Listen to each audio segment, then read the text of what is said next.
Sejam bem-vindos a mais um episódio do nosso podcast. E hoje, se você é apaixonado por educação como eu, e se você gosta deste assunto, se você trabalha, né, na educação pública, privada, se você tem filhos, se você se interessa pelo desenvolvimento do nosso país, eu acredito que vocês vão gostar muito do podcast de hoje, do nosso convidado, da trajetória profissional e do trabalho que ele realiza na instituição que ele coordena hoje. Então, tenho o prazer de receber aqui Daniel. Daniel, muito obrigado por aceitar nosso convite. Eu que agradeço, Thiago. Um grande prazer. Já conhecia seu trabalho, mas vim pessoalmente, é uma satisfação muito grande. E a gente vai falar hoje, basicamente, entre várias histórias sobre educação e sobre o trabalho que vocês desenvolvem no LEPS, mas eu queria saber qual que é a sua trajetória, assim, como que você começou profissionalmente até chegar no trabalho que vocês executam hoje. Maravilha. Quer dizer, aqui é uma mistura de um lado pessoal, né, de uma preocupação social que eu acho que eu carrego por origem familiar, por militância, né, quer dizer, participei do movimento estudantil de uma forma muito aguerrida lá nos anos 90 e depois, com o passar do tempo, comecei a me encantar cada vez mais pela minha área do conhecimento, que é a economia, né? Mas até um certo ponto da minha trajetória, eu olhava os problemas sociais de uma forma muito acadêmica, né? E em algum momento da minha trajetória, eu conheci o Ricardo Paes de Barros. Ele foi meu professor no mestrado e eu fui trabalhar com ele lá no IPEA. Na época ele estava pensando, né, o Bolsa Família. Ele é uma das pessoas que mais contribuiu, na verdade, né, para a consolidação, para a criação do programa Bolsa Família, né, a reforma agrária do Brasil. Ele fez vários estudos, né, olhando também o mercado de trabalho, a regulação trabalhista, propondo melhorias. Era um ambiente muito efervescente, muito rico. E que, mais do que tudo, me motivou muito a ver como que eu podia usar aquelas ferramentas a serviço da política pública, de problemas concretos, né, do Brasil. Aí, depois disso, eu fui fazer meu doutorado, né, tive o privilégio de poder estudar na Universidade de Chicago, que é um centro bastante reconhecido na minha área, e quando voltei, né, já queria voltar desde o início, retomei muito, né, da trajetória que eu tinha começado a construir no IPEA. Em algum momento do tempo, acho que a gente vai falar sobre isso, e acumulando, né, experiências em diversos lugares, a gente começou a perceber que tinha oportunidade no Brasil de criar um centro diferente. Né, e esse centro acabou sendo o LEPS, ou seja, herda muito das aprendizagens que eu tive lá com o Ricardo, mas num modelo novo e que traz aqui uma porção de inspirações. Daniel, me diz o seguinte, quando você me fala, né, dessa inspiração e de ter um professor, ter um mestre, né, como esse que também te incentivou e foi uma referência para que os caminhos que você trilhasse profissionalmente chegassem até o LEPS,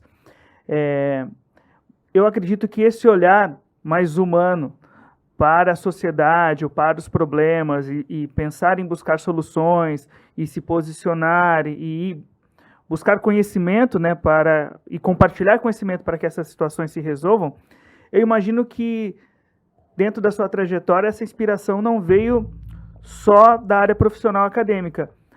Na família, geralmente quem tem esse olhar, né, para a sociedade tem algumas referências familiares. Você teve dos seus pais assim alguma contribuição para que o profissional que você se tornou hoje? Tive, quer dizer, a minha infância e adolescência tiveram um contexto muito especial, né? Eu nasci em 74, né, na parte mais dura da ditadura, né?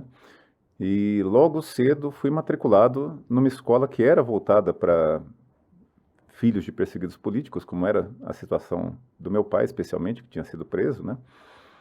E eu fui estudar na escola criada pela Madalena Freire, filha do Paulo Freire, né? Então, eu costumo dizer, eu sou um privilegiado em todos os sentidos. A minha primeira professora foi a Madalena e meu último foi o James Heckman, que é Prêmio Nobel de Economia. Quer dizer, qualquer erro remanescente é exclusiva responsabilidade minha, tá certo? E era um contexto muito politizado, né? Muitas das pessoas com quem meus pais conviviam, né, eram militantes, né? Quer dizer, não era uma família, quer dizer, uma família que até tinha alguns traços intelectuais, mas não era uma família, digamos, da elite da militância e tal, né? Era mais do dia a dia. Mas eu tive muitas influências mesmo, né? De convívio, né? Os contextos, muitas escolas alternativas onde eu estudei, foram trazendo essa preocupação. Aí, quando eu entrei na faculdade, meu horizonte se ampliou, né? Evidentemente, conheci muito mais pluralidade de opiniões e tive a chance de me engajar mesmo na política estudantil, onde eu consegui ser presidente do centro acadêmico da minha escola. E isso foi uma experiência rica, né? Que me fez ter contato com muitos movimentos também, com muitas das mazelas do Brasil, né? Então, é lógico, a maneira como eu vejo esses problemas hoje é muito diferente daquela época. Mas as perguntas, as preocupações são muito parecidas.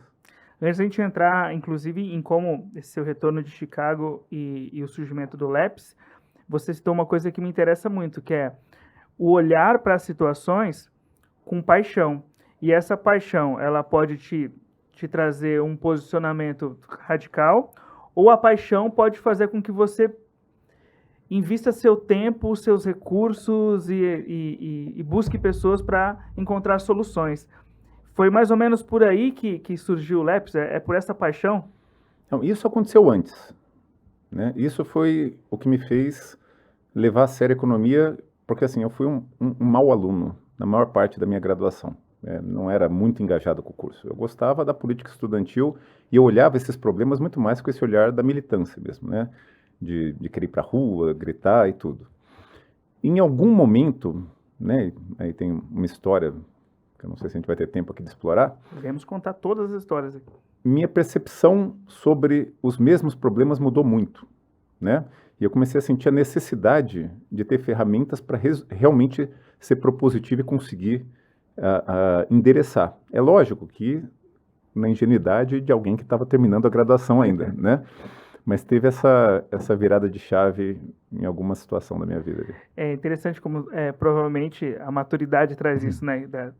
Da indignação, você se torna propositivo, né? E não só um indignado por estar indignado e pronto. Mas, Daniel, conta pra gente, então, depois do seu doutorado é que surgiu a ideia do LAPS. Sim, então, até essa passagem pela IPEA, né, então, em termos de etapas da minha formação, quer dizer, o meu olhar começou a ser mais consequencialista no final da faculdade e eu comecei a me preocupar mais em realmente me apropriar de ferramentas que pudessem construir soluções, não só reclamar dos problemas.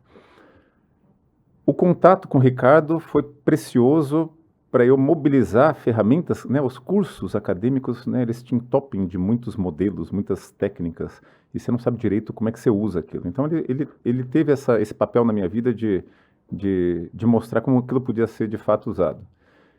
E tanto que eu me interessei e fui além, né? Quer dizer, eu quis aprofundar a minha formação. Eu não tinha planos de fazer o doutorado antes dessa passagem pela IPEA, tá certo? Aí foi o contato com ele que me fez sentir essa necessidade mesmo. Então, até fui um pouco mais velho do que meus colegas, né? Para os padrões da economia, fui com 28 anos. E ali eu tive um contato ainda maior com novas ferramentas. Quando eu voltei para o Brasil, a própria decisão de voltar, né, era para ter um papel no debate público. E aí a questão era saber o como que eu formato, né, um campo de atuação diferente do que já existia. Né, o trabalho do Ricardo no IPEA eu achava muito interessante, mas era muito no âmbito de governo, tá certo? E eu também tinha essa vontade de ter alguma atuação a partir da sociedade civil. E um outro elemento é que eu senti a necessidade de institucionalizar um pouco mais a minha ação, né? Não ser uma coisa do Daniel, ser uma coisa que tivesse um centro, que pudesse criar uma efervescência, uma continuidade, né? Então a gente sempre se preocupou muito em formar sucessores, né? Que é uma das características do grupo onde eu atuo. E aí foi um pouco o meu retorno. Aí eu fiquei cozinhando isso, né? Eu voltei muito endividado dos Estados Unidos por diversas razões ali. Então, durante 3 anos eu ainda precisei me equilibrar, né? Eu fui para uma instituição privada de início, consegui, né, acumular o dinheiro suficiente para pagar minhas dívidas, e quando eu me senti confortável, eu migrei para a USP, onde eu acho que ainda que o salário fosse menor, o campo de atuação era maior, tá certo? E isso foi em que ano? Foi 2011. Em 2011. E a ideia de fundar o LEPS, você começou ela sozinho ou você já tinha alguém, olha, eu tenho essa ideia, tenho esse projeto, preciso dividir isso com alguém justamente para estruturar isso? Tiago, uma resposta complexa. Em 2009, eu voltei para o Brasil em 2008. Em 2009, eu comecei a arquitetar e desenhar na minha cabeça o que eu achava que era o formato de uma instituição que o Brasil precisava, tá certo? E pode ser pretensiosa essa fala. Foi um trabalho solitário os primeiros 2 anos e prospectando oportunidades, né? Então, eu estava numa universidade privada no Rio de Janeiro, onde certamente eu não ia conseguir implementar essas ideias, mas com amigos, eu mesmo, e com o próprio Ricardo, né, que, aliás, naquela época fez uma transição para o governo Dilma, onde ele foi do segundo escalão da Secretaria de Assuntos Estratégicos, mas enquanto ele estava lá, a gente chegou a pensar algumas coisas, e depois eu continuei sozinho, né, desenhando um formato de instituição, e lógico, nessa parte, eu também cheguei à conclusão que tinha 2 lugares onde teria muita chance de dar certo. Um era no campus da USP de Ribeirão Preto, especificamente, e outro era na Universidade Federal de Juiz de Fora. E eu fiquei esperando, né, apareceu um concurso, uma oportunidade, aí eu passei no concurso em junho, e em outubro já criamos o LEPS. E por que em Ribeirão Preto, né? Ribeirão Preto, entre outras coisas, já era uma escola com uma tradição no debate educacional, que sempre foi a minha vocação principal, né? O meu colega Reinaldo Fernandes, por exemplo, tinha sido presidente do INEP, já tinha, né, um acúmulo grande, então era um espaço onde daria para chamar mais gente e construir junto, né? E aí tive a felicidade de conhecer o Luiz Guilherme, que até hoje está no LEPS junto comigo, um grande parceiro, e a Elaine também, né, Elaine Pazelo, que se afastou um pouquinho, mas também teve um papel muito importante. E Ribeirão tinha várias características importantes, tá certo? Era um centro que tinha jovens muito bons, né? A USP consegue atrair pessoas muito boas. Era um lugar que tinha muito espaço físico, eu sabia, né, que eu sou espaçoso, né? Ou seja, na verdade, esse tipo de centro, né, tem equipes numerosas. E tinha uma vantagem também, pelo menos no início, de ter... não é uma cidade especialmente cara, tá certo? Então, também eu sabia que eu não tenho pai rico, eu ia precisar né, começar pequeno, né? Então, era um lugar que reunia essas características todas. Então, foi bacana, deu muito certo. É legal ouvir sua história e, particularmente, por ter nascido em Ribeirão Preto, quando você cita isso, dá uma felicidade de saber que você encontrou um terreno fértil aqui, na cidade onde eu nasci, para poder criar essa instituição. E, Daniel, fala para a gente, assim, quem está assistindo e quer entender de maneira bem prática o que o LEPS faz hoje. Então, como que você explicaria numa palestra para quem não é da área? Se tivesse uma palestra, as pessoas não são da área da educação e querem entender o que o LEPS faz. Maravilha. Você deve conhecer a Embrapa, a Fiocruz, né? O que são esses centros, né? São centros que pensam políticas setoriais, né? Então, a Embrapa pensa, né, como ocupar o espaço agrário, né? Começou especialmente uma preocupação com o centro-oeste brasileiro, hoje pensa muito como que eu faço essa ocupação, né, agrária do nosso espaço, né, torno produtivo. A Fiocruz planeja muito da nossa parte epidemiológica, né? O Brasil não é muito rico em estruturas que os americanos chamam de laboratórios nacionais, tá certo? Que fazem esse planejamento de longo prazo de políticas setoriais, né? E o LEPS, ele tem como inspiração isso, né? A gente não tem uma Fiocruz da educação, né? Um centro que possa ter como objeto de pesquisa, de investigação, problemas nacionais, mas conseguindo pensar de maneira mais estruturada e num prazo um pouco maior, né, do que o convencional. É lógico, né? Não tenho também hoje grandes contatos políticos que pudesse já fazer isso surgir dentro do governo. Então a gente tentou e tenta, né, arquitetar o que está ao nosso alcance fazer parecido com isso. Então, isso tudo para te dizer, né, é um formato, é um centro que faz pesquisa, está dentro da universidade pública, mas ele está preocupado em encontrar soluções até o fim, que é o que eu chamo, tá certo? Não só em produzir o conhecimento necessário para depois você entregar para alguém, né? Então, é evidente, né? O nosso chamado lugar de fala começa com a produção de conhecimento, mas depois a gente também se dedica ao advocacy, né? Como é que a gente coloca esse conhecimento no debate público para convencer mais gente, mobilizar outros atores em função disso, como que a gente forma quadros para conseguir, de maneira orgânica, né? Fazer essas ideias se espalharem. E mais recentemente, aí eu te falo assim, de uns 4 ou 5 anos para cá, a gente começou inclusive a desenhar políticas, tá certo? E em alguns territórios conseguir começar a dar consequência para isso, né? Porque vocês já estão munidos de informações suficientes para começar a fazer esse desenho. Isso. E aí o LEPS, ele tem um problema de origem, um incômodo de origem, né?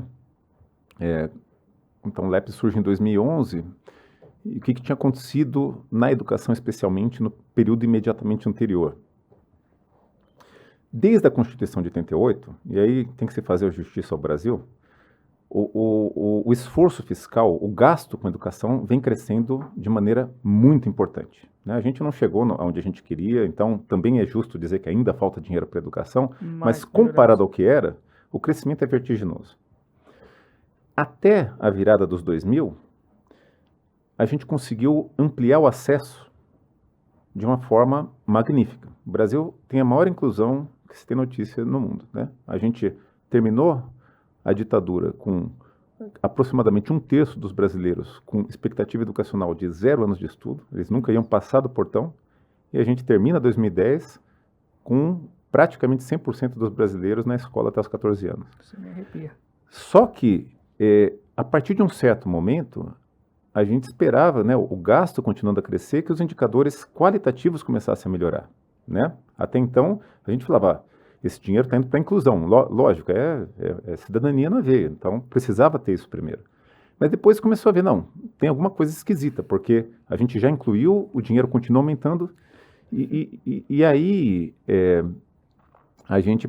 Então esse, digamos, é o incômodo original. E na época, e até hoje talvez, tinham 3 grandes hipóteses na mesa, que foi por onde a gente começou, né? Então o nosso modo de trabalho é primeiro entender profundamente o problema, e conforme vai aprendendo, militar, e a partir de um certo momento, se a gente estiver convencido de soluções, propor soluções, né? E no meio do caminho, às vezes até para entender mais o problema, você precisa criar ferramentas novas, né? Porque o Brasil também, né, tem uma carência de massa crítica, de dados, né? Então, o LEPS, durante muito tempo, estudava com os dados que já tinha, mas produzia dados novos e às vezes produzia instrumentos novos para coletar dados novos e entender coisas novas, tá certo? Quais eram as 3 hipóteses fundamentais para entender essa questão, né? Uma era um problema de gestão, né? O famoso, o que importa não é o quanto se gasta, é o como se gasta, né? Então, muita gente, até hoje, fala isso, né? Que o dinheiro sai de Brasília até chegar na escola, muitas vezes se perde no caminho, né? Você tem ineficiências de várias naturezas. Então, uma das agendas do LEPS tenta entender este problema de gestão, né? Teve uma evolução, hoje o que a gente faz é muito diferente do que a gente fazia no início, mas esse é um pedaço da história. Uma segunda hipótese é que não adianta eu só começar a gastar mais depois que o menino já entrou na escola. Se a primeira infância for traumática, cheia de sequelas, de mazelas, o potencial de aprendizagem já foi prejudicado, percebe? Então, o mesmo gasto numa criança que teve uma primeira infância saudável gera muito mais frutos lá na frente do que se ela não teve. Então, a gente começou também a ter uma segunda agenda voltada para a primeira infância e que hoje é muito voltada para a educação infantil, porque o Brasil fez uma aposta muito ousada na educação infantil. E o terceiro, e aí é interessante porque acho que a gente teve um certo pioneirismo também, né, nesse aspecto, é que não adianta eu gastar mais só fazendo mais do mesmo, né? Ou seja, naquela época, né, a visão predominante era muito conteudista, que a escola serve para ensinar português e matemática.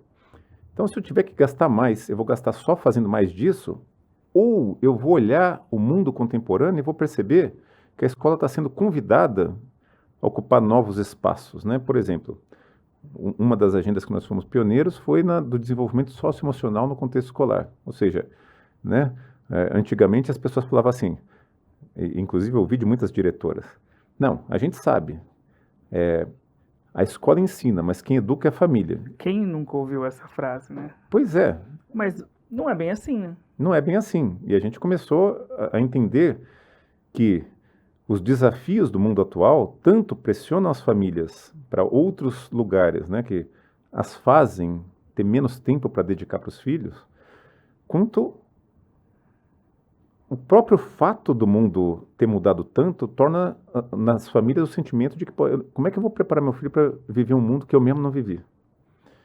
E aí onde que está, então, o lugar onde se pode discutir essas questões, né? É na escola. A escola é muito mais do que o espaço de educação, ela é a grande porta de acesso do Estado ao cidadão, tá certo?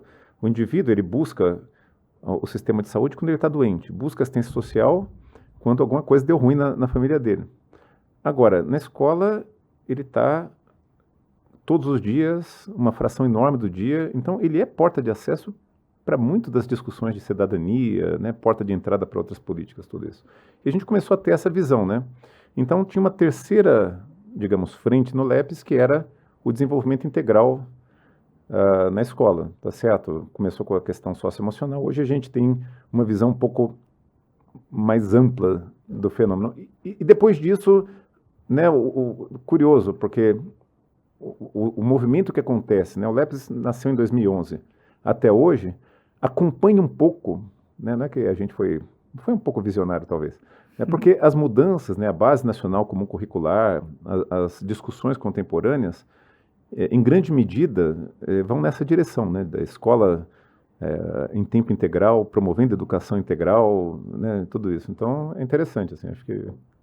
Nossa, é assim, quanto mais você explica o que vocês fazem, mais dá vontade de perguntar detalhes sobre como vocês fazem, quem são esses personagens que estão, né, no LEPS buscando e trabalhando para essas informações. E falando nisso, não dá para fazer todo esse trabalho que você está me dizendo com um grupo muito pequeno de colaboradores. Qual que é o tamanho do grupo que trabalha, é o grupo de pessoas que atuam hoje nessas diversas frentes do LEPS? Bom, vamos lá, quer dizer, o LEPS hoje tem cerca de 100 colaboradores, então é um grupo relativamente grande.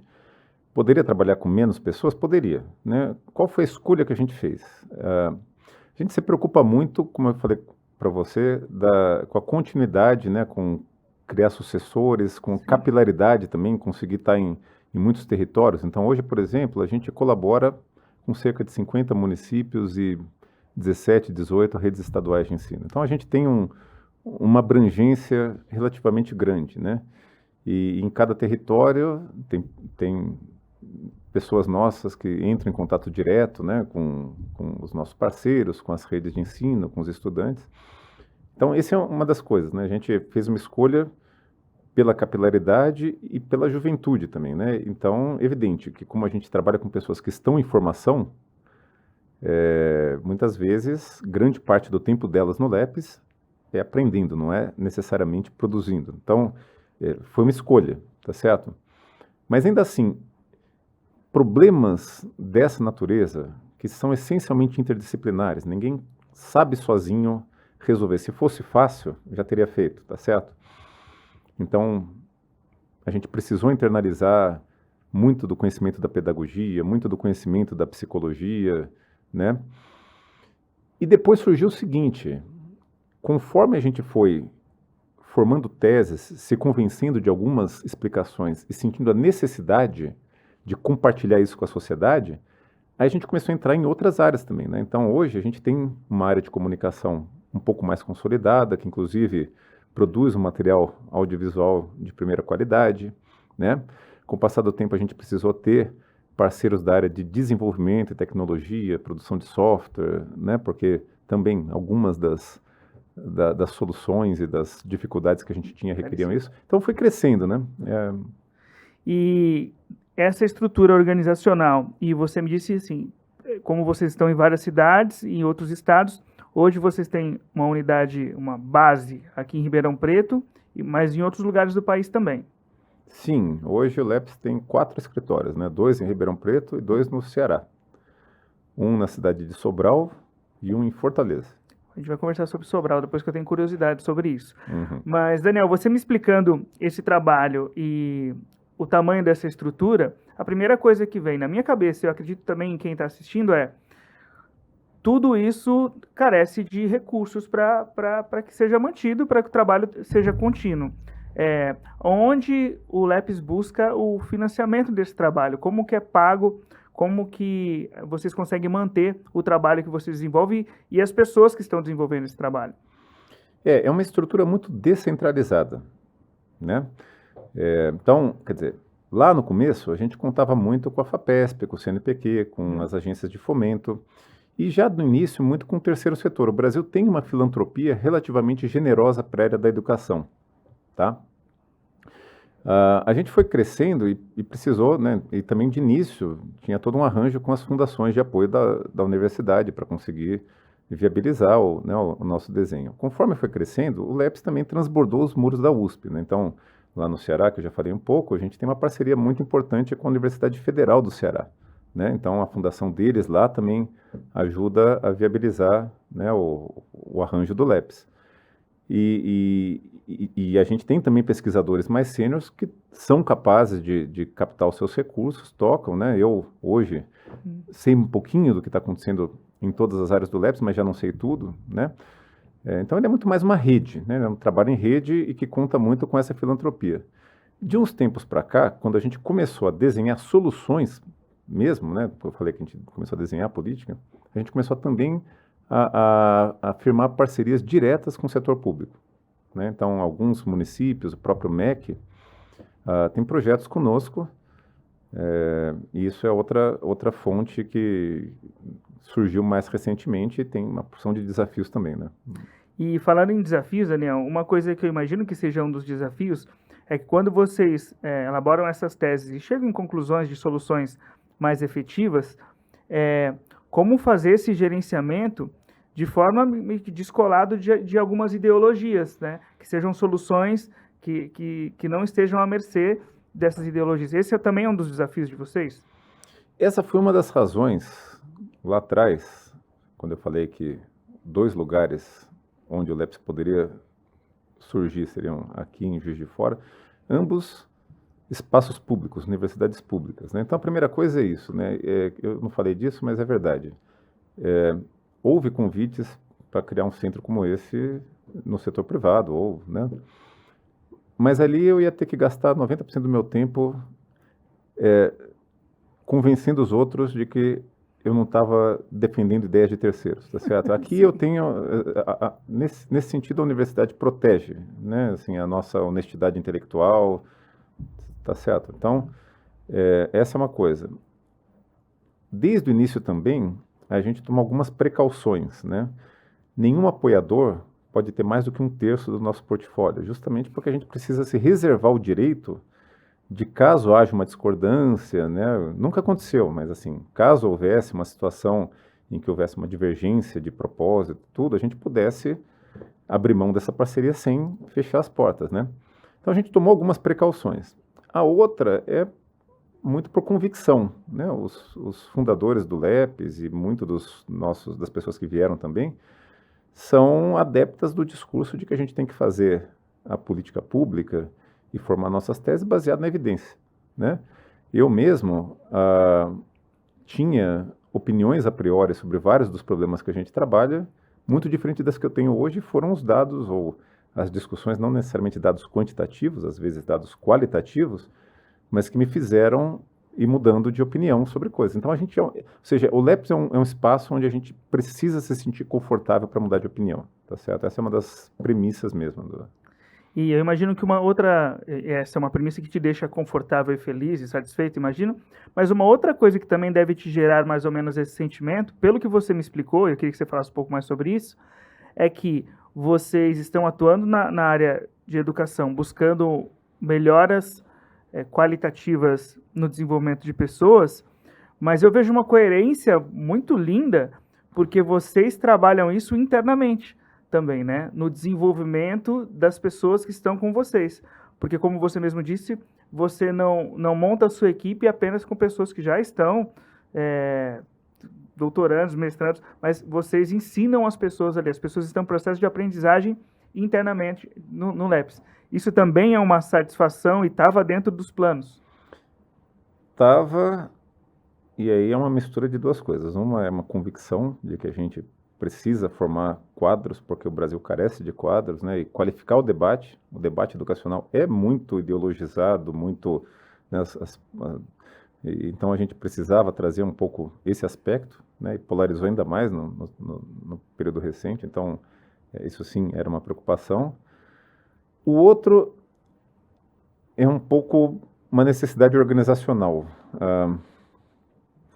Eu confesso que eu não consigo estar presente em todos os lugares, ou seja, eu até me acho um pouquinho workaholic, mas não sou muito, tá certo? Isso significa que, desde o início, as pessoas no LEPS precisam ganhar muita autonomia para poder fazer muita coisa sozinhos, tá certo? Então, essa é uma marca mesmo, né? Na maioria das vezes dá certo, às vezes dá errado, né? Não dá para dizer que esse processo, para alguns, não seja doloroso, tá certo? Mas, para a maioria, eu acho que é um processo rico, de muita aprendizagem, e aí é isso, quer dizer, pessoas muito jovens acabam adquirindo responsabilidades muito grandes e se deparando com desafios muito complexos. E isso, para mim, tem um aspecto desafiador, mas uma satisfação muito grande, né?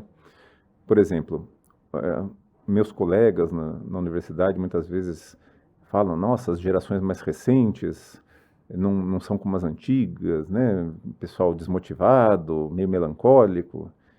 E o que a gente vê é outra coisa, tá certo?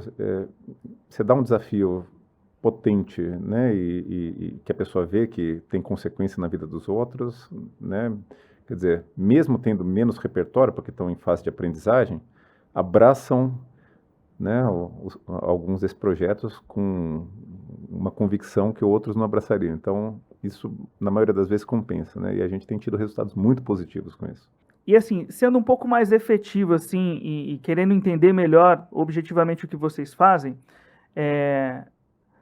quais são os atuais projetos que vocês trabalham? Você me falou das frentes, né, que vocês atuam, mas você poderia exemplificar para a gente os projetos que estão em andamento, que vocês estão trabalhando? Eu vou falar dos principais, porque falar de todos nem eu mesmo conheço, tá? Bom, a gente tem na nossa agenda da primeira infância, né, a gente acabou dedicando muita atenção à educação infantil. E constatando que o Brasil resolveu relativamente o problema do acesso, a creche ainda tem muitos desafios, né, a pré-escola está um pouquinho mais encaminhada, mas a gente tem um desafio de promover com qualidade. E uma das primeiras aprendizagens é que se a vaga não tiver qualidade, às vezes nem bem faz para a criança, tá certo? Então a gente começou a pensar muito sobre essa questão, militou, criou um instrumento para medir qualidade, né?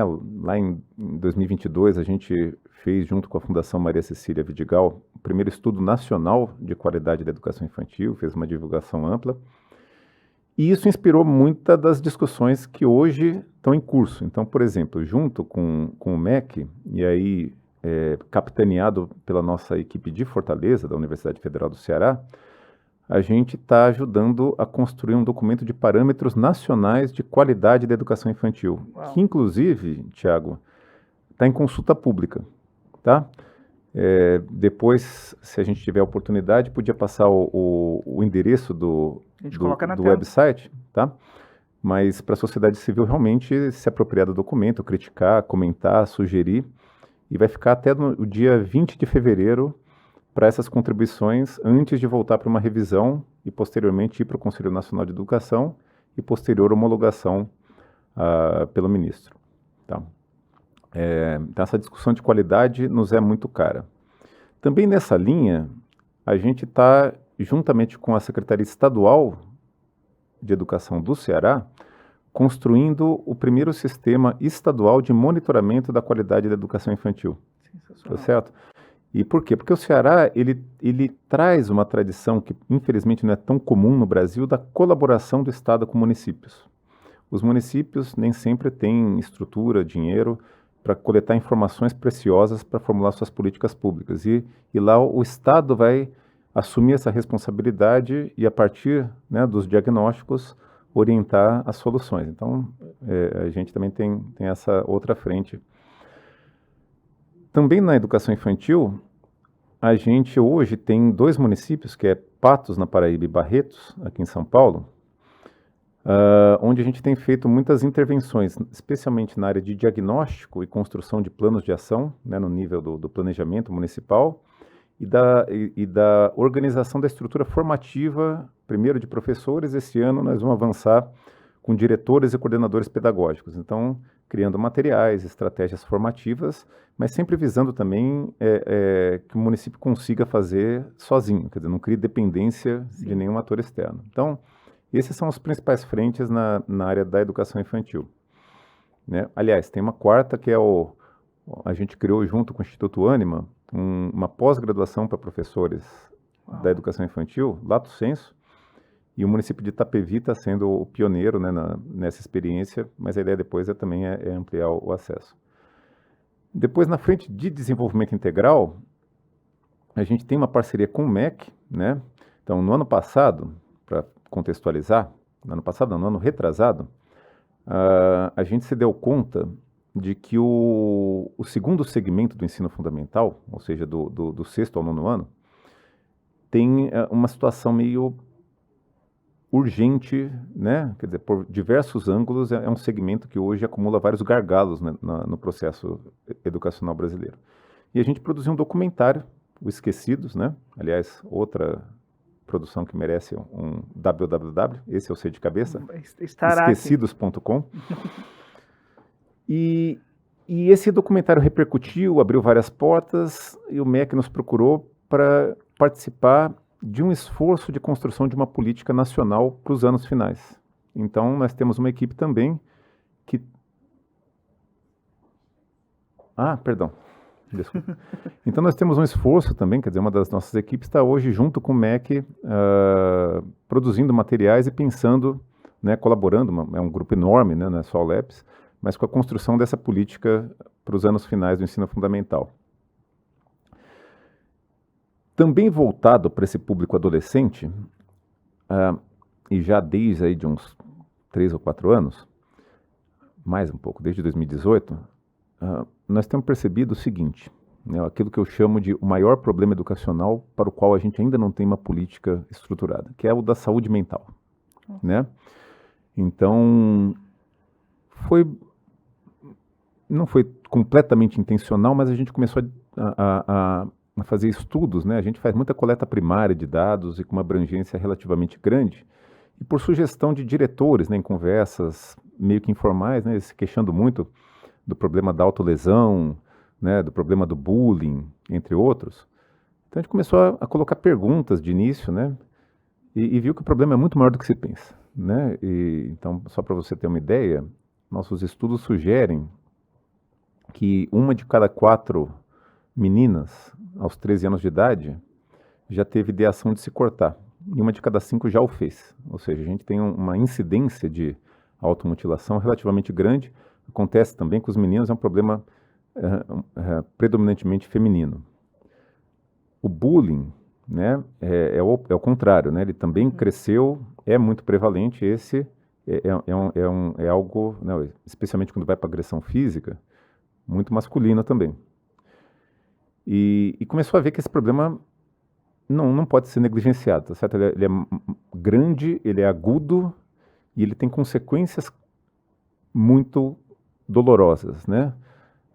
Entre elas, o caso extremo, né? A gente, lá desde o episódio de Suzano, teve 30 episódios de assassinato em massa em escola, Sim. né? E que está relacionado também, né? Porque geralmente quem perpetra também está em estado de sofrimento.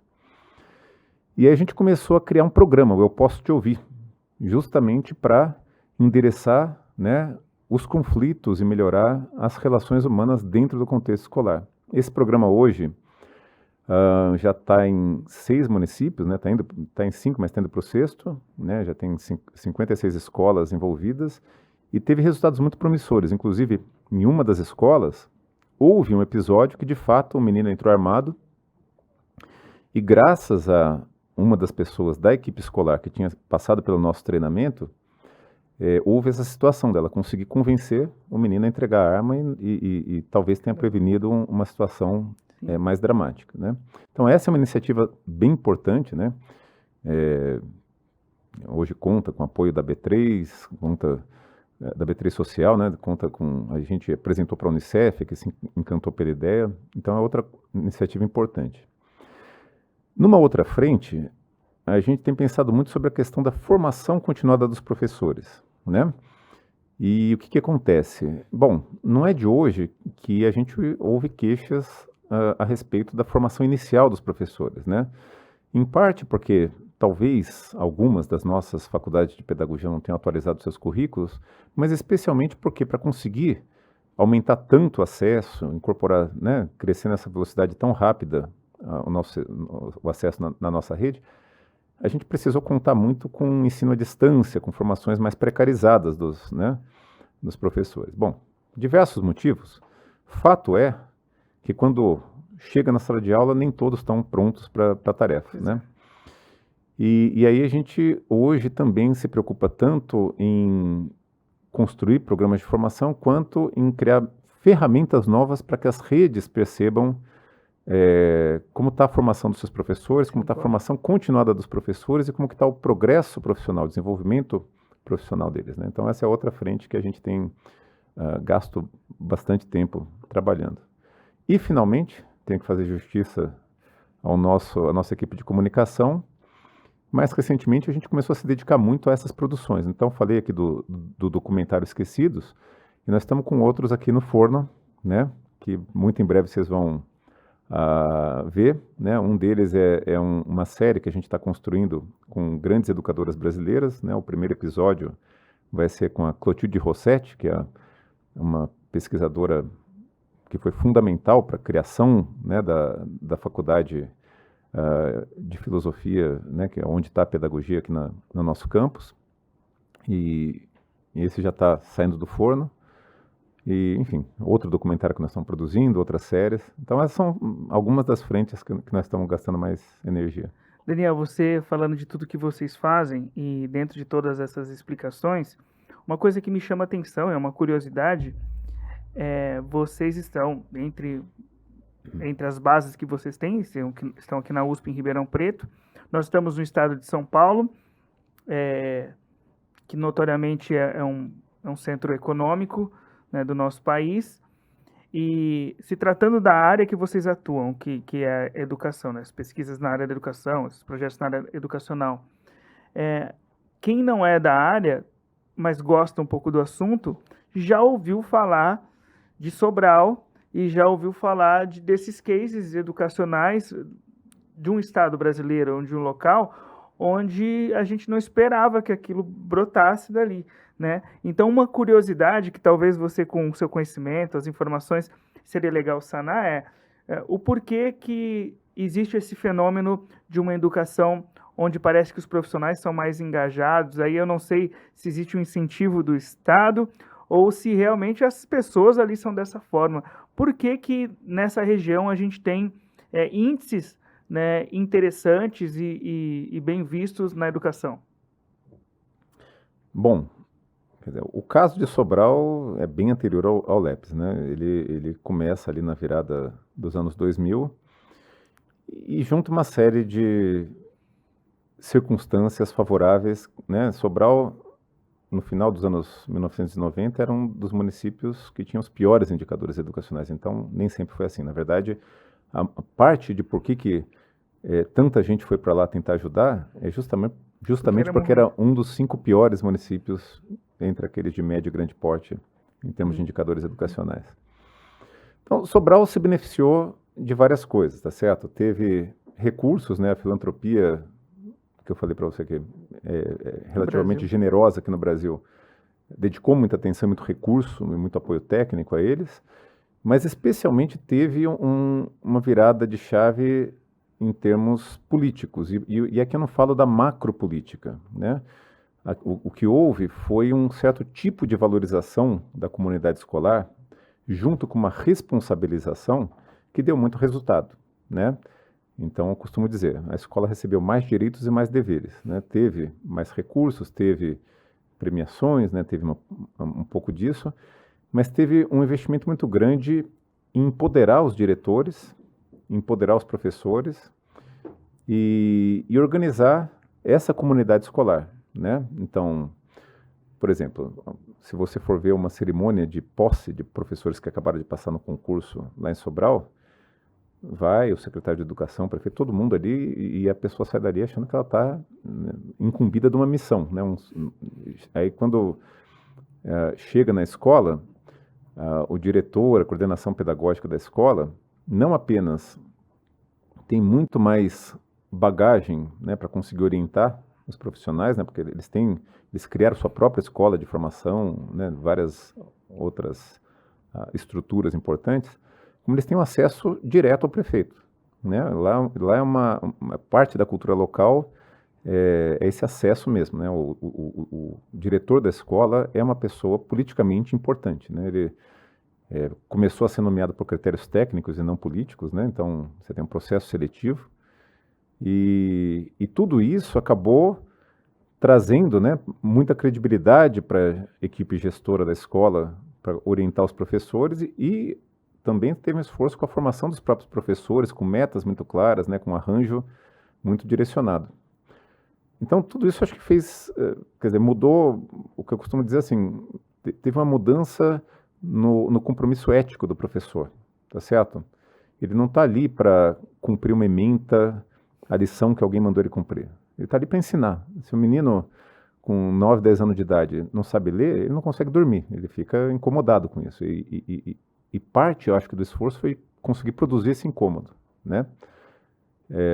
Lógico, é um município, é um caso interessante porque é um município pobre, no estado pobre, e que fez tudo isso com metade do gasto por aluno que a nossa cidade aqui, Ribeirão Preto, tá certo? Então, tá longe de ser óbvio.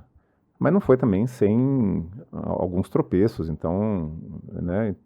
E isso fez, quer dizer, entender esse caso foi uma das motivações que nos fez abrir um escritório em Sobral, né? A gente queria ver o que deu certo, que pode inspirar novas soluções e também entender o que não deu tão certo, porque não acho que educação se faz com copia e cola, tá certo?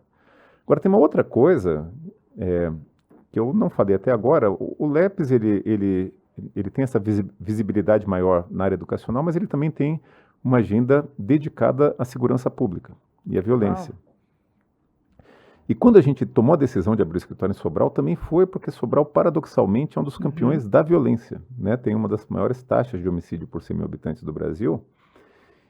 E chama atenção porque é onde a violência é mais juvenil. Nossa. Né?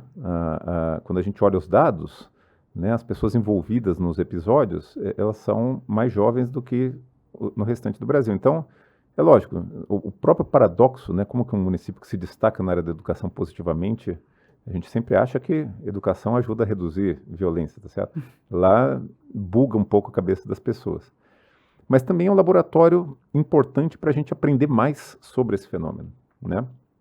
Sim, e é legal que você entrou numa área que me interessa muito, que é vocês estavam lá, porque quando a gente vê um case desse, a gente fala, bora replicar isso para o resto dos estados, né?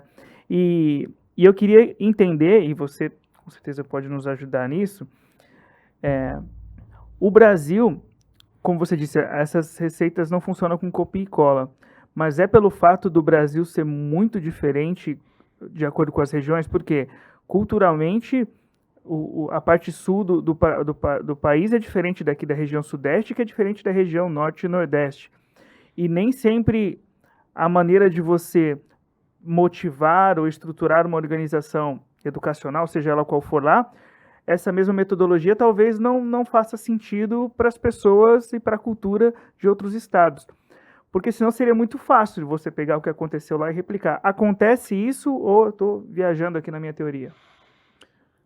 Tiago, educação tem um pouquinho de ciência e tem muito de uma concertação política na sociedade, tá certo? Então, se a gente parar para pensar, educação de massa existe há 200 anos, 200 e poucos anos.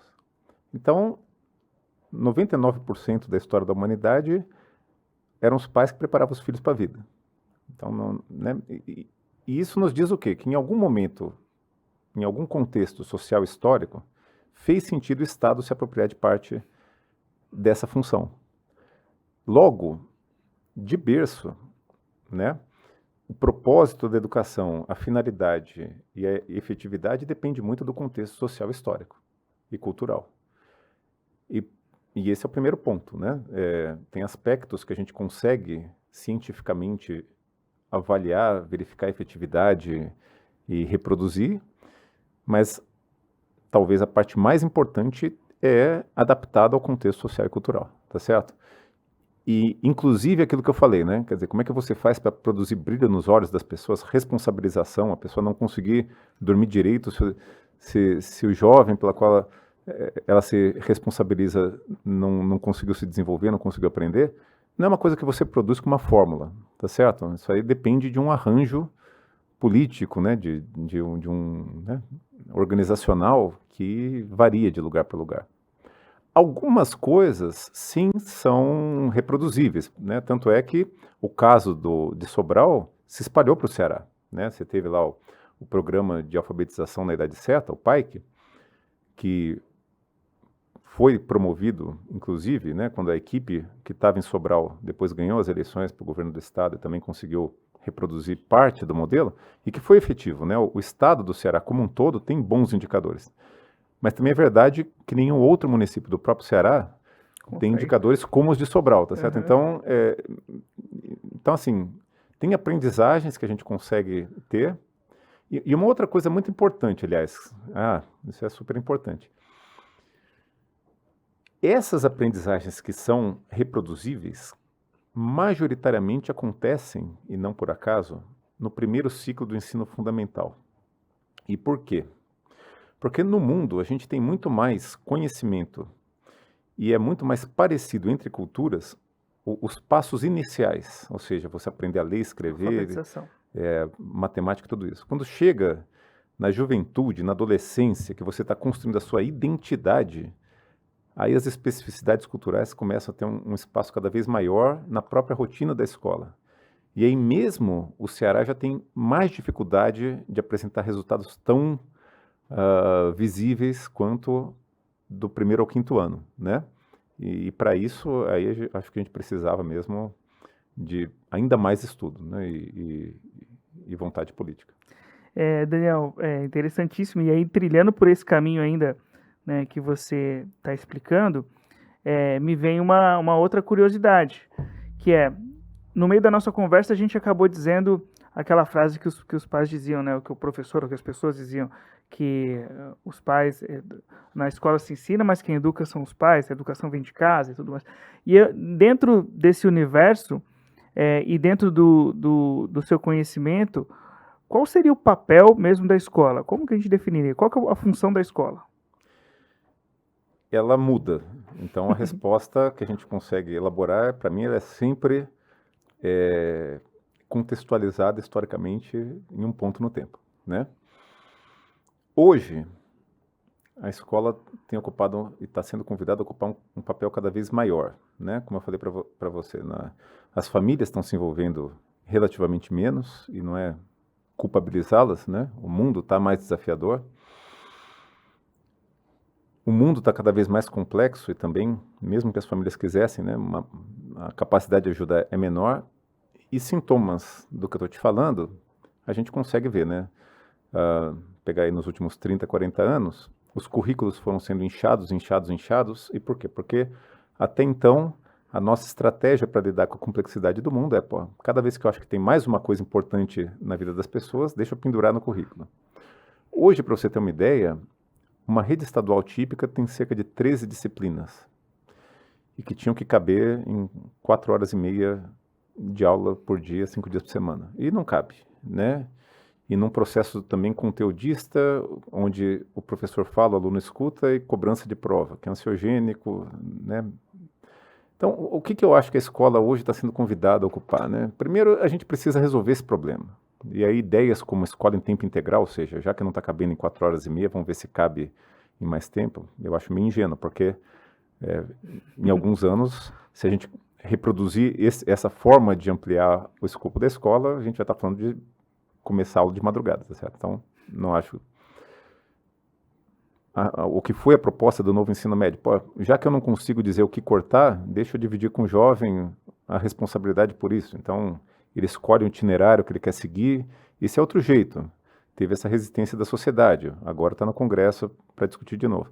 Mas para mostrar, assim, né, são sintomas de que a escola está sendo convidada a ocupar um papel maior do que o que ela tinha e ainda tem dificuldade de encontrar um formato.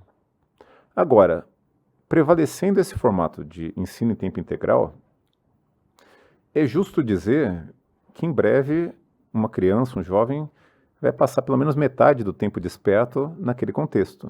E aí a escola deixa de ser não estou falando de aprendizado, estou falando em termos de desenvolvimento humano, deixa de ser um contexto complementar e passa a ser o contexto principal. E aí, naturalmente, nós vamos precisar pensar. Quer dizer, muitas vezes o professor vai ser o primeiro adulto que percebe que a criança precisa usar óculos, o professor vai ser a primeira pessoa que percebe que a criança o adolescente está se cortando, né? E como é que endereça isso, né? Dizer que isso é saúde, isso é assistência, tudo bem, mas é sempre mais efetivo se a gente consegue prevenir do que remediar. Então, quer dizer, a escola hoje está sendo convidada a ocupar outros espaços e para não falar da produção da cidadania, né? Quer dizer, num contexto onde, tirando esses 50% que o jovem passa na escola, os outros 50% passa no celular, na rede social, e que é um contexto que favorece a polarização, né? Favorece você só ouvir o que você quer escutar, aonde que está o espaço para o contraditório, para a reflexão, para o pensamento crítico e para a construção da cidadania e, digamos, produção de consensos sociais? É na escola também. Então eu acho que a escola está sendo convidada a ter um papel meio que o estruturante do Estado mesmo. E, Daniel, quando a gente fala de melhorias no sistema, na escola em si, na formação dos professores, e a gente vai buscar soluções, a maioria das pessoas, numa resposta mais simplista, diria, falta investimento. E aí, eu acredito que com os números e as informações que vocês já levantaram, talvez a resposta não seja tão simples assim. Porque se fosse tão simples assim, um estado como o estado de São Paulo, um município como o município de Ribeirão Preto, a gente teria naturalmente, normalmente, uma educação melhor, uma escola melhor, professores melhores. Então parece que o caminho não é só recurso. Não é só recurso. Eu acho que o nosso problema mais agudo é mudar o compromisso ético. As pessoas precisam entender que o problema também é delas. Quando o secretário de Educação contrata uma empresa para montar o seu próprio currículo, fazer a formação dos seus professores e tudo isso ancorado no material pedagógico de uma editora, ele está terceirizando um papel que é da secretaria de montar o currículo, de pensar a sua política educacional mais para frente, tá certo? Quando o professor ou é orientado a fazê-lo por uma questão de hierarquia, ou entende, constrói sua identidade profissional achando que é assim mesmo, de seguir esse livro-texto, achando que o trabalho dele termina quando ele cobre a lição que mandaram ele cobrir naquele dia, e não quando o aluno efetivamente aprende, isso também é não se sentir responsável pelo problema. Então a gente tem, quer dizer, o primeiro passo que eu acho que precisa existir é das pessoas se sentirem responsáveis. A segunda coisa é a articulação, né? O Brasil, ele não estou também culpabilizando o nosso país. Eu talvez no lugar daquelas pessoas fizesse algo semelhante porque a nossa prioridade era a inclusão, né? Então não pode esquecer isso. Mas a gente criou um sistema de avaliação externa com cobrança de meta antes de ter uma base curricular. Logo, quer dizer, a ordem dos fatos deveria ser o contrário. Primeiro a gente pensa quem que a gente quer formar e estrutura isso num currículo, que é o que representa esse consenso que a sociedade tem sobre para que serve a educação, e depois avalia e cobra. Ao inverter essa ordem, a gente também criou uma educação que é, assim, tem prioridades distorcidas. E isso gera dois problemas. Um é, assim, em termos de resultado atingido, uma orientação excessiva para a meta, e o segundo é uma incoerência com a formação inicial, porque nas faculdades de pedagogia, os cursos não são orientados pela avaliação externa, pelo SAEB, pelo IDEB, são orientados por outros princípios, outros valores. Então, essa discrepância também provoca uma tremenda dificuldade de articular os diferentes braços da política educacional. Então, assim, hoje a gente tem um problema de inefetividade, e para não falar de coisas que aí são mais circunstanciais, mas que também prejudicam, né? Quer dizer, falei de saúde mental dos alunos, mas os professores passam por um problema de saúde mental severo. Cada vez que um professor tem um burnout, né, uma crise de ansiedade ou de depressão e que requer um afastamento mais crônico, o Estado perde duas vezes. Ele perde, em primeiro lugar, porque esse professor não está na sala de aula, ele precisa de outro para repor. Então, e depois você não consegue reintegrar. Assim, a nossa taxa de sucesso com a reintegração de professores que passaram por afastamento é baixíssima. Assim, a maioria depois tem que cuidar de tarefas burocráticas, coisas do tipo. Então, é um custo, só que ele continua na folha né, até a aposentadoria. Então, a gente precisa também ter políticas que olhem para o desenvolvimento profissional, para a carreira das pessoas, consiga atuar antes de chegar né, no burnout. Então, você tem muitos problemas também da gestão micro, né, da escola. Né? A gente ainda tem estruturas muito centralizadas, onde o diretor, para conseguir consertar o vazamento da pia, precisa passar por um processo super burocrático. Né? Isso está melhorando. Autonomia, né?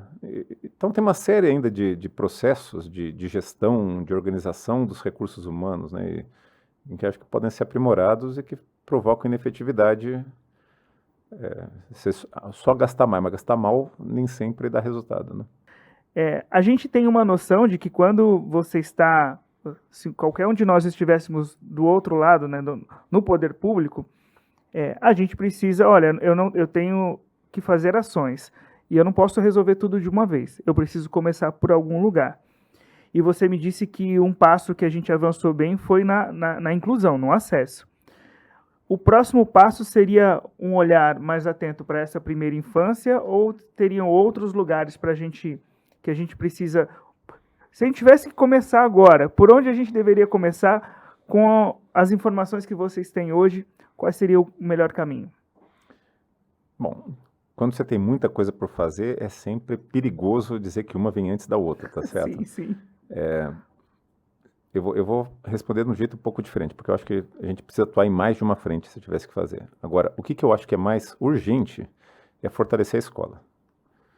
A gente precisa de estratégias que empoderem, quer dizer, é muito difícil a gente fazer uma educação de qualidade se de maneira centralizada a secretaria tiver que fazer pela escola. A educação ela acontece na escola. Se a escola não estiver funcionando, é muito difícil alguém fazer por ela, né? E isso nos diz o seguinte, né? Quer dizer, estratégias que aumentem esse pertencimento, que favoreçam o compartilhamento das boas experiências, né? As relações pessoais sejam mais harmônicas, que a gente traga estratégias não só de didáticas de ensino, mas de manejo de conflito, que hoje tem muito, tá certo? Tudo isso, gestão democrática, eu acho que seria aonde eu mais gastaria energia. Não necessariamente seria o primeiro que eu faria, mas onde eu acho que eu gastaria mais energia, né? Por exemplo, hoje, ainda é regra na maioria das redes de ensino que os diretores sejam nomeados politicamente e aí logo troca o governo, muitos deles saem junto. É muito difícil você pegar a principal figura de referência que deveria exercer uma função de liderança, tá certo? E fazer isso com ele, tá certo? Então, como é que você constrói um time onde a regra do jogo é essa, né? Isso eu acho que está mudando, né? Teve algumas mudanças, especialmente nos últimos 2 anos, que talvez deem frutos, né? O desenho do novo Fundeb encoraja as redes a ter diretores escolhidos por critérios técnicos, né? E ter compromissos um pouco mais estáveis com eles, mas ainda assim, quer dizer, eu começaria, eu acho que esse é um dos pontos que eu mais tenho hoje pensado a respeito, tá certo? E, Daniel, e quando você pensa nessas soluções, ou quando você junta um time uma equipe para poder pensar nessas soluções, o quanto é relevante essa discussão ser interdisciplinar, né? Então, assim, você tem ali elementos com conhecimentos técnicos na área pedagógica, mas também na área financeira, na área estratégica, na área administrativa. O quanto essa discussão é importante ser feita de forma interdisciplinar. É completamente importante se a premissa for aquela que eu coloquei antes, para saber se as pessoas concordam com ela. Mas se o papel da escola é desenvolver as pessoas integralmente, não apenas mais ensinar a ler e escrever, você precisa ter ali pessoas de diferentes áreas, né, desse contexto de desenvolvimento integral, né, eu acho que assim, especialmente psicólogos, né, que olham muito para o desenvolvimento humano, para as etapas da vida, né, especialmente fases críticas como a adolescência, né, precisam ajudar e complementar, não competir, né, com os professores, então, como que é lidar com o adolescente, com o jovem. Pessoas da área da saúde, hoje existe um tabu muito grande, né, por conta de situações do passado, de medicalização na escola, tudo isso, uma resistência muito grande da comunidade escolar a aceitar, né, que políticas de saúde sejam feitas na escola. Agora, em parte graças a esse tabu, que a nossa cobertura vacinal caiu dramaticamente, hoje é muito difícil você vacinar na creche, vacinar na escola, tá certo? Isso tem consequências. Então, essa intersetorialidade, né? Então, eu acho assim, a interdisciplinaridade na hora de construir políticas educacionais, intersetorialidade na hora de transformar a escola, na minha opinião, no pivô de políticas de Estado mais amplas. A escola devia ter esse papel também de convocar os outros equipamentos do Estado em prol do desenvolvimento integral dos jovens. Então, eu acho que tem espaço para muita colaboração, sim. Daniel, você me explicando sobre isso, falando sobre esse assunto, me lembrou até uma história particular, que assim, eu me lembro de uma época onde eu estudei numa escola de período integral que tinha, dá até para baixar, pedir para a produção aqui, dá para subir um pouquinho a temperatura do ar-condicionado para a gente não virar picolézinho aqui, tá ali em cima, ó. Pode deixar, posso subir uns 2 graus aqui, senão a gente não consegue terminar o nosso bate-papo. Mas eu me lembro, Daniel, de uma época onde a gente tinha um atendimento odontológico na escola, e você me falou da questão por exemplo, a gente vê em alguns centros culturais onde a assistência social está ali presente fazendo um trabalho, tem ali uma atividade cultural, tem a Secretaria de Esporte naquele centro e tem um CRAS. Talvez o desenho não seria interessante dentro da escola, e você me disse dessa resistência super complexa, um debate bem profundo, de na escola, já que o futuro me parece que é o aluno permanecer, né, o adolescente, a criança permanecer por mais tempo na escola, nesse formato integral, e ele vai passar boa parte do dia dele ali, porque os pais estão ocupados com outros afazeres. Já que eles estão ocupados com outros afazeres, e levar o filho no médico, e levar o filho no dentista, e talvez não seja também interessante convergir esses atendimentos para dentro do ambiente escolar? Eu acho que sim, ou pelo menos pensar nessas possibilidades, porque eu também sou meio cético de ter uma fórmula que sirva para todo mundo. Agora, a gente volta para a história do compromisso ético, né? Teve uma demanda muito grande nesse processo de expansão do acesso, de ampliação, né, das redes de ensino, e também, né, politicamente, né, a sociedade se mobilizou exigindo mais direitos, que é uma coisa boa, mas de falar assim, me diz direitinho qual é a minha obrigação, eu fiz a minha parte, o resto não é comigo, tá certo? E quando a gente fala de desenvolver pessoas, isso é muito perigoso, né? E é aí que eu acho que está a essência do problema, né? Então, a gente criou um combinado onde a pessoa passa no concurso, o que é minha obrigação? Aí Ela espera como resposta cobrir essas 8 lições nesse semestre. Ah, tá bom. Fiz a minha parte e vou embora. O plano odontológico, mediar conflito, me preocupar porque o pai brigou com a mãe, expulsou a mãe de casa, ela está com a criança na rua, não tem onde cair morta, não é meu papel, isso aí não é comigo. E isso é incoerente com uma escola que, como eu te falei, que se pretende em tempo integral, que hoje cada vez mais é uma política estruturante do Estado, e também, agora fazendo justiça do outro lado, ela não vai mudar da noite para o dia, e os profissionais que estão lá não necessariamente, quer dizer, esse foi combinado com eles, ou eles têm repertório para lidar com tudo isso. Então, qualquer mudança tem que vir acompanhada, né? Aí volta a questão de recurso, mas também recurso humano, Sim. formações, tudo isso. Agora, eu não vejo outro caminho. Assim, eu realmente sou cético com respeito ao modelo onde a gente transforma tudo em sistema apostilado, terminou minha apostila, acabou meu papel, não acho. Se a gente está tratando de seres humanos e o quanto nós somos complexos emocionalmente, fisiologicamente, e a gente está tratando de cultura e quanto a nossa cultura aqui é diversa, então, sem dúvida nenhuma, essa cartilha e esse copia, o Ctrl-C, Ctrl-V não vai funcionar, né, para soluções educacionais.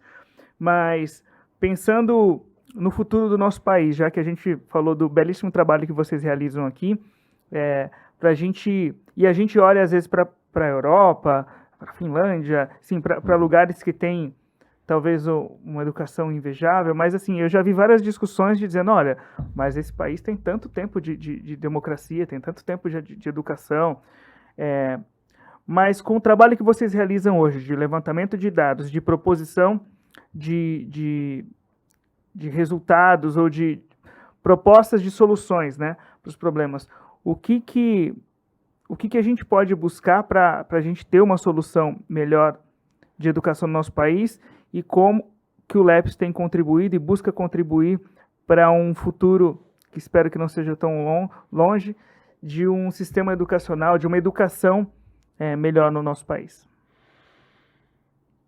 Pois é o tipo de resposta que é sempre parcial, tá?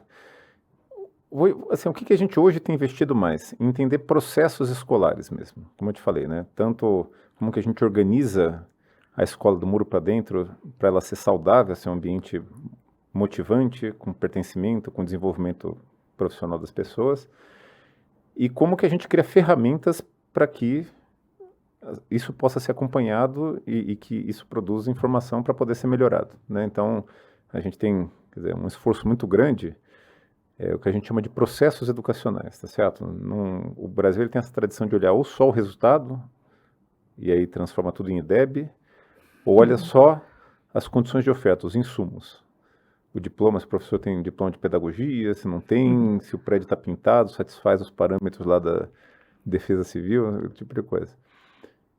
E para o desenvolvimento das pessoas, a gente precisa entender mais sobre esses processos, e isso não é fácil, né? Quer dizer, se a gente não tem informação, não coleta dados e não usa esses dados, é por algum motivo, é porque realmente é difícil. Então, uma parte da nossa energia inovativa é direcionada para entender isso, né? Como é que a gente pode contribuir com isso? Eu acho que tem por trás uma crença de que a educação se faz na escola, né? E quanto mais a escola tiver autonomia e conseguir fazer sem precisar de energias de fora, melhor, né? Usa essas energias para intervir onde a escola não está dando conta, né?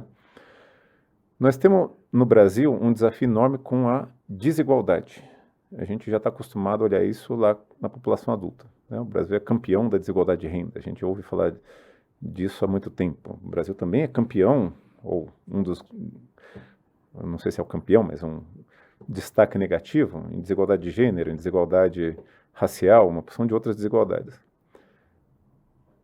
A gente consegue fazer pouco aonde mais tem espaço para intervir, que é quando as pessoas estão se desenvolvendo e aprendendo. As nossas políticas quase sempre são corretivas, indenizatórias e endereçam a população adulta, né? Então, existe aqui um campo para entender esse fenômeno. O LEPS, na verdade, ainda está, quer dizer, eu acho assim, se preocupa com desigualdade de um modo geral, né? Hoje acho que a gente está num estágio que a gente precisa começar a usar as especificidades olhar para essas especificidades dessa desigualdade também, né? Então, essa é outra área que a gente pretende gastar mais energia no futuro próximo. E a terceira coisa que eu poderia destacar é que se a gente quer fazer política baseada em evidência, não basta só produzir evidência, né? Acho que isso foi uma ingenuidade. Nós, outros grupos com quem a gente colabora, parecidos com a gente, criaram ou produziram muita evidência, mas pouca gente se dedicou a... Tudo bem, mas e depois que essa evidência é produzida, como é que ela vira mesmo Sim. alguma coisa concreta, né? E a gente hoje está com essa preocupação também, né? Conseguimos métricas, temos as informações e como a gente torna isso efetivo, né? Uma mudança O que efetiva. eu faço com isso? Daniel, para a gente caminhar aqui até para o nosso encerramento desse bate-papo incrível, eu queria entender até uma pergunta pessoal, porque dentro do trabalho que você explicou para a gente que vocês desenvolvem e desse conhecimento que é adquirido com o trabalho que vocês estão produzindo, eu imagino que você pegou toda a sua bagagem social, emocional, familiar e empregou para que o LEPS existisse, você juntamente com outras pessoas e desenvolvesse esse trabalho. Eu gostaria de saber o que nesses 12 anos de história do LEPS, esses 12 anos de história do LEPS trouxe de bagagem para você, porque você empregou seu conhecimento ali e viveu experiências e vive experiências dentro do LEPS, mas quanto esse mergulho na educação, nas pesquisas, o quanto isso contribuiu para a sua formação pessoal, para o seu enriquecimento pessoal? Contribuiu bastante, né? Eu nem sei se ainda me considero um economista, apesar de ter, acho, uma formação privilegiada, tá certo?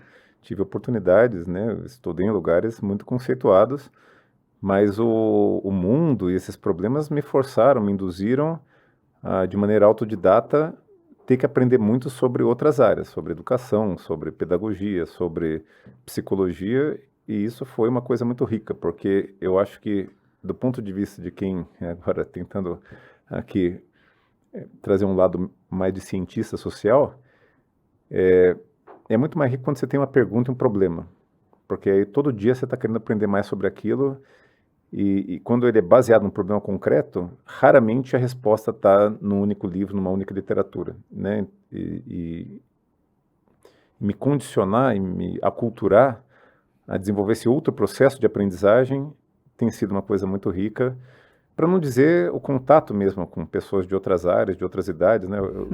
Um dos prazeres da carreira de professor universitário é que você envelhece, mas as pessoas com quem você convive têm sempre entre 20 e 30 anos de idade, e isso rejuvenesce, né? Porque atualiza. E hoje eu estou num momento também de achar que a estrutura, né, o esqueleto está mais ou menos consolidado e que a gente precisa dar o passo seguinte, que é legitimar o LEPS como interlocutor. Quer dizer, eu falei que o Brasil está muito polarizado, a gente precisa assumir essa missão de qualificar o debate e legitimar o LEPS como um espaço de discussão, de convergência, né, de propositivo, de encontrar caminhos. Eu tenho me dedicado muito a isso hoje também, né? Legal. É interessante saber o quanto existe essa troca, né? O quanto você emprega do que é seu para que o projeto se desenvolva, mas o quanto a imersão e o dia a dia e o convívio também nos enriquecem. Bom, se você que está assistindo a gente, você pensa nisso, você pensa se você gosta de educação, se você gosta de escola, e se você pensa que escola também não é só um lugar de alfabetizar, assinar, ler, escrever, mas se você também tem essa preocupação de que a gente precisa contribuir para que a sociedade tenha seres humanos melhores, né? Talvez essa discussão aqui seja muito interessante para você assistir do começo ao fim, mas também seja interessante você conhecer melhor os trabalhos do LEPS, para você assistir os documentários, o documentário que já está pronto e os que estão por vir, e para isso deve estar aqui na tela já o site do LEPS. Lá no site vocês podem encontrar isso, a gente vai colocar aqui para vocês, e quem quiser, às vezes, contribuir com o LEPS, como que as pessoas, quem que elas procuram, como que elas podem, olha, eu gostaria de me voluntariar, eu quero trabalhar com vocês, quero contribuir com vocês, como que as pessoas podem encontrar vocês?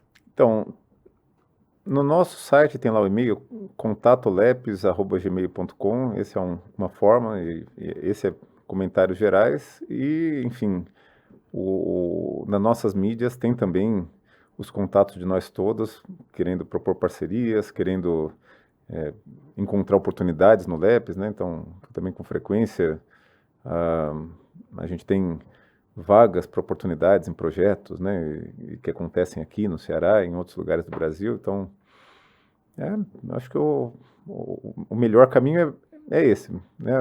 O meu contato também, se quiser, ddsantos@fearp.usp.br.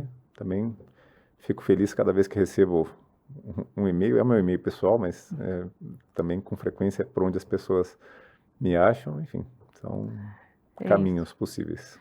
É isso, então vocês entenderam que a conversa começou aqui, mas essa conversa pode continuar se você deseja entender melhor, contribuir, somar com tantas ações que essa instituição tem promovido. Então, vamos ficar por aqui, mas não deixe de seguir aí o nosso canal, sempre tem entrevista com pessoas interessantes aqui, pessoas que desenvolvem um trabalho relevante, pessoas que aplicaram princípios no trabalho, na vida, e esses princípios vão transformando o lugar por onde elas passam, as pessoas que com elas convivem, tá bom? Um beijo para você, até o próximo podcast.